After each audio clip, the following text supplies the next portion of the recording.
Good Morning Business, French Tech.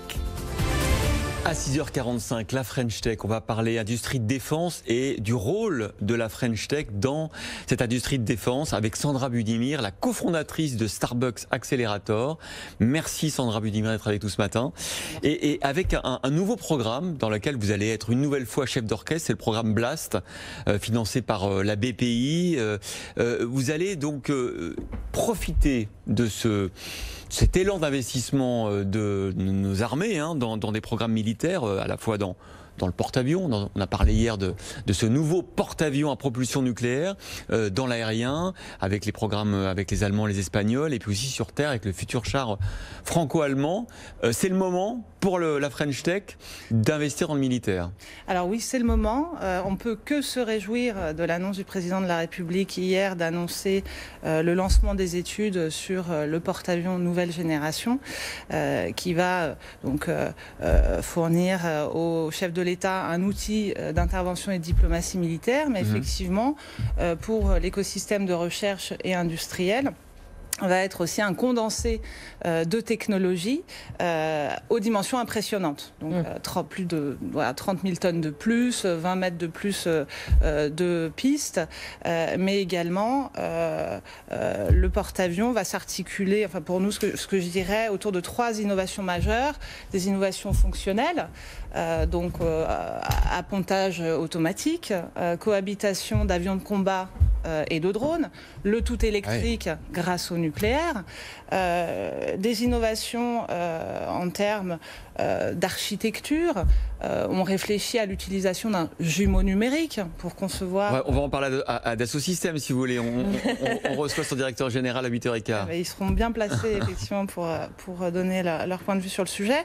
Et des innovations en termes de rupture technologique, effectivement, puisque on va devoir travailler dans un cloud de combat avec de nouveaux systèmes de communication. On a parlé de drones, d'appontage automatique. Donc c'est majeur comme lancement. Alors le but c'est de faire émerger une dizaine de start-up l'année prochaine, une vingtaine l'année suivante. Quel type vous sélectionnez par exemple? Quel type de start-up? Alors effectivement, pour répondre aux enjeux de ces futurs programmes de défense, donc ces programmes sont à horizon lointain. On parle de mise en service pour le porte-avions 2038, le futur avion de combat 2040. Donc programme à horizon lointain pour lesquels il faut travailler dès aujourd'hui sur les technologies de rupture qui permettront à ces systèmes de répondre aux enjeux. Mais alors comment vous faites? Parce que votre métier c'est ça justement, c'est de scanner les startups. Vous en avez scanné 7000 dans le monde et vous en avez retenu un certain nombre que vous avez aidé à financer ou à trouver des liens avec des grands groupes industriels. Comment vous faites là? Il y a ce terrain de jeu formidable pour l'industrie française et pour les startups. Comment vous allez faire pour choisir, faire un appel d'offres, sélectionner les startups qui vont contribuer à ces investissements?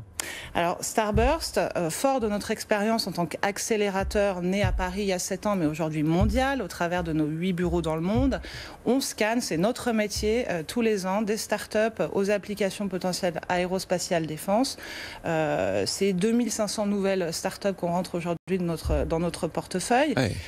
Et ce retour d'expérience sur l'accélération et l'identification de startups, on l'a ramené ici, on a réfléchi ensemble avec notre consortium pour créer, grâce et avec la BPI, un programme dédié de création jusqu'à l'accélération de nouvelles technologies en start-up pour l'aérospatiale défense. Ce programme composé de l'ONERA, c'est à l'ONERA qu'on va chercher ces pépites technologiques aujourd'hui parfois sous-exploitées pour les amener à devenir des start-up en passant par le transfert de la propriété intellectuelle via la société de transfert technologique de Saclay et la formation des porteurs de projets à l'école polytechnique. Et ça a vocation à créer, nous ce qu'on veut c'est produire plus de start-up tricolores. Est-ce que justement, est-ce qu'on a la possibilité, est-ce qu'on a les armes pour concurrencer les Américains sur ce domaine? Alors aujourd'hui, clairement, oui. On a en France des grandes ambitions. on l'a cité, chars du futur, avions de combat du futur, porte-avions. Mais on se fait piquer des technologies régulièrement. On a vu les start-up aussi qui étaient menacées d'être acquises par des fonds d'investissement américains. On a vu que le gouvernement parfois arrivait à empêcher, parfois pas.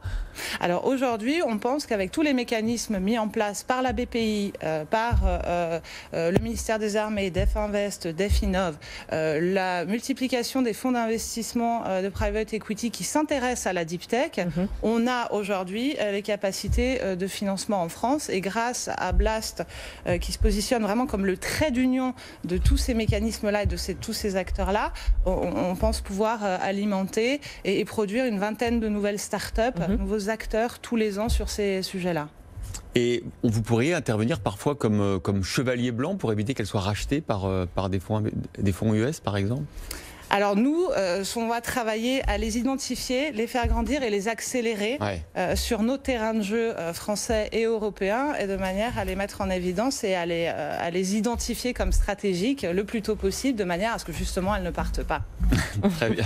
Merci Sandra Budimir, cofondatrice de Starbucks Accelerator, qui est donc chef de file sur son nouveau programme Blast pour aider la French Tech à profiter de ces investissements colossaux dans l'armée de demain.